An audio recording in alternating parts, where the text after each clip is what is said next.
Assalamualaikum warahmatullahi wabarakatuh. Berjumpa lagi dengan Ibu di mata kuliah ekologi dan kali ini materinya tentang populasi. Baik. Oke, apa itu populasi? Definisinya apa? Jadi populasi ini merupakan suatu kelompok organisme dari spesies yang sama yang menempati ruang atau waktu tertentu. Oke, nah secara ilmiah populasi ini juga dikenal atau dapat dikelompokkan menurut sifat-sifatnya. Jadi ada dua kelompok. Yang pertama adalah organisme yang memiliki atau organisme yang sama-sama memiliki sifat biologik pada jenjang yang di bawah atau jenjang yang jauh lebih di bawah.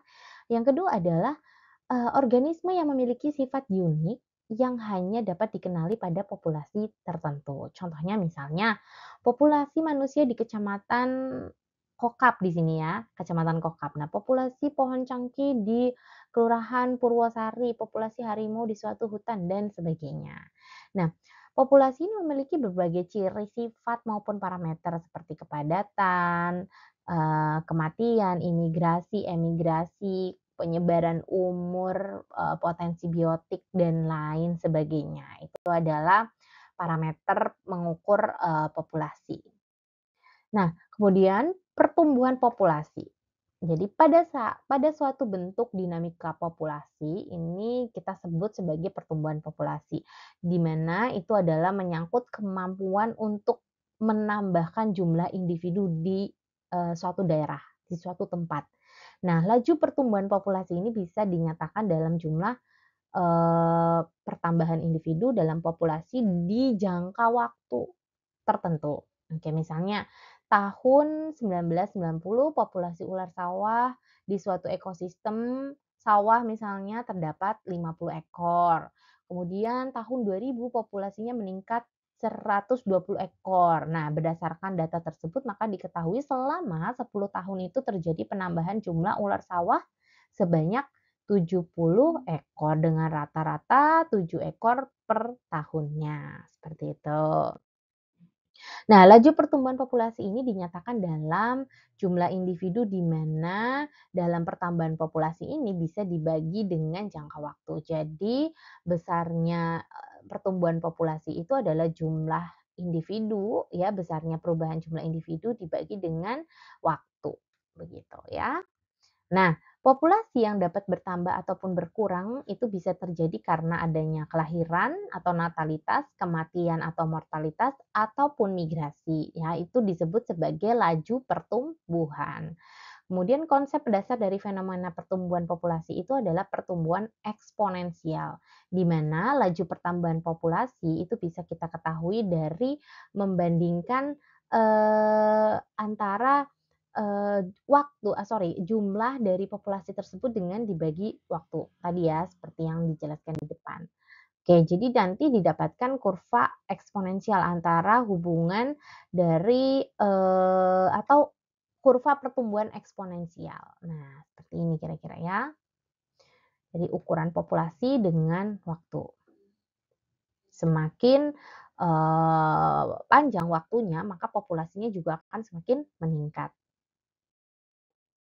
Kemudian ada bahasan tentang carrying capacity, ya dalam bahasa Indonesia artinya daya dukung lingkungan. Apa itu? Jadi ini adalah jumlah maksimum individu dari suatu spesies yang dapat didukung oleh lingkungan secara berkelanjutan, di mana tanpa merusak sumber daya alam, untuk, bisa mempertahankan hidup mereka. Nah, carrying capacity ini menunjukkan batas kemampuan lingkungan yang menyediakan makanan, kemudian air, tempat tinggal, ataupun kebutuhan lainnya agar populasi ini lebih atau tetap seimbang. Misalnya contohnya sebuah danau mungkin dapat mendukung 500 ekor ikan. Jadi maksudnya bisa menampung ya 500 ekor ikan ini. Jika populasi ikan ini meningkat melebihi 500, ekor, maka apa yang akan dilakukan oleh, oleh danau tersebut atau ekosistemnya akan seperti apa? Mungkin makanannya akan berkurang, plankton, serangga, air itu jelas akan berkurang. Kemudian kualitas airnya juga akan menurun dan tentunya akan banyak ikan yang mati gitu ya. Jadi nanti ada seleksi ya, proses seleksi di sini gitu. Nah, faktor yang mempengaruhi carrying capacity ini yang pertama ketersediaan sumber daya seperti makanan, air, ruang hidup, kemudian kondisi lingkungan seperti iklim, cuaca, bencana alam, kemudian adanya kompetensi antara spesies, kemudian teknologi, dan juga aktivitas manusia ini dalam konteks populasi manusia. Oke. Nah, jika populasi tersebut tumbuh terlalu cepat melampaui batas, kapasitas lingkungannya, maka sumber daya makanan, air, tempat tinggal itu akan jadi langka, otomatis ya.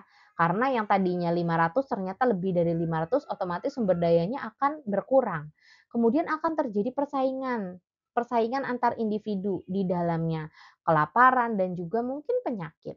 Dan yang hal ini bisa menyebabkan banyaknya individu yang mati, sehingga populasinya ini akan jatuh, akan mengalami penurunan, jatuh, tajam yang disebut sebagai population crash. Nah, crash atau population crash ini itu adalah penurunan jumlah individu dalam suatu populasi secara tiba-tiba dan drastis setelah populasi itu melebihi carrying capacity atau daya dukung lingkungan.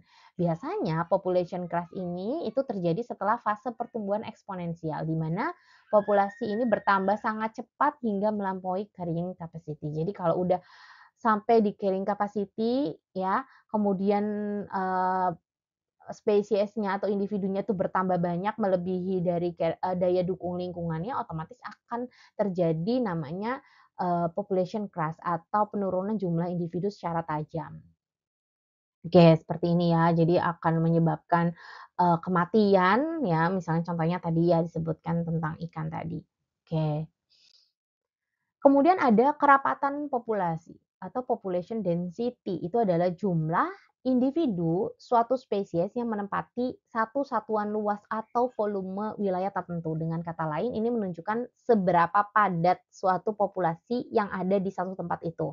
Jadi rumusnya adalah jumlah individu per atau dibagi luas ataupun volume dari wilayah. Itu akan didapatkan kerapatan populasi.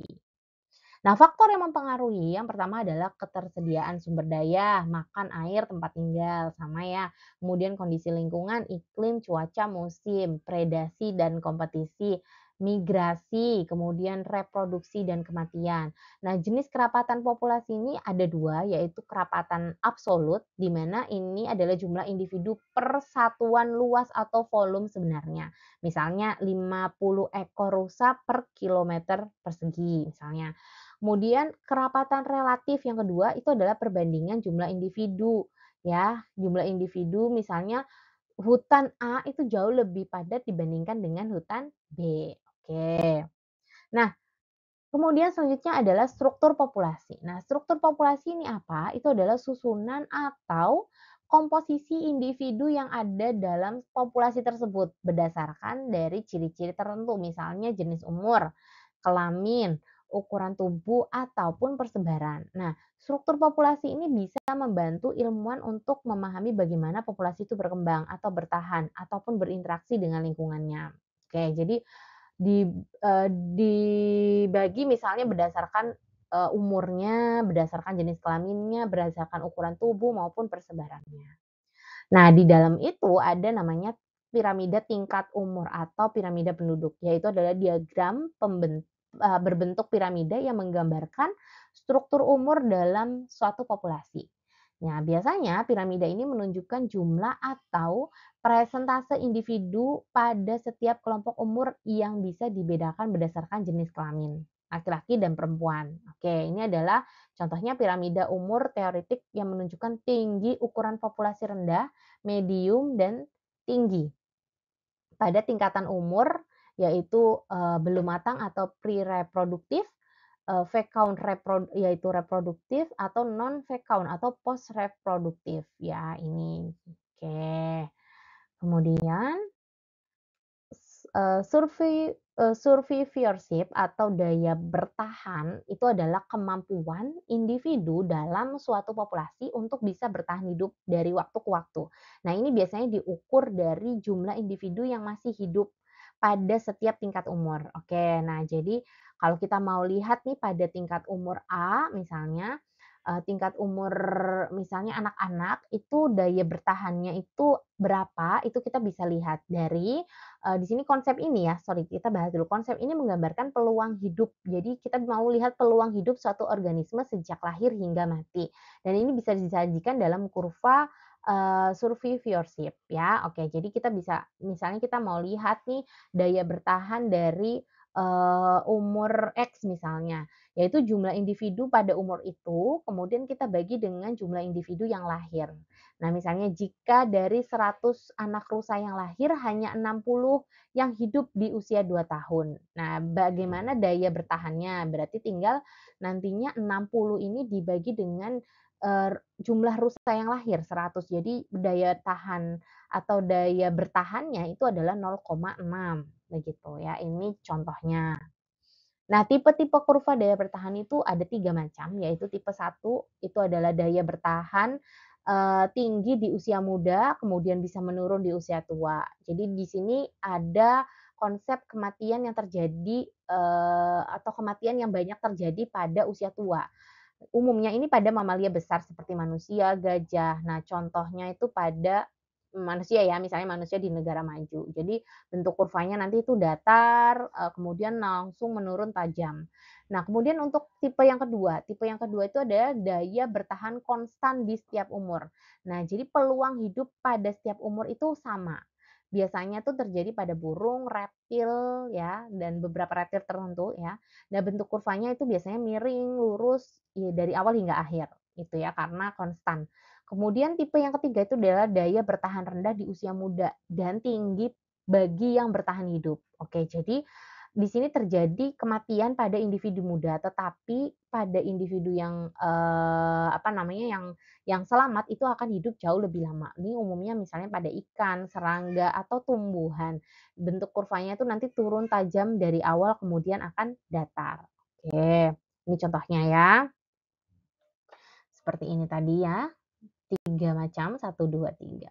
Oke, lanjut. Nah, kemudian ada pola persebaran atau distribusi spasial. Apa itu? Itu adalah cara individu dalam suatu populasi tersebar di ruang ataupun habitatnya. Jadi bagaimana mereka, menyebar dalam satu habitatnya.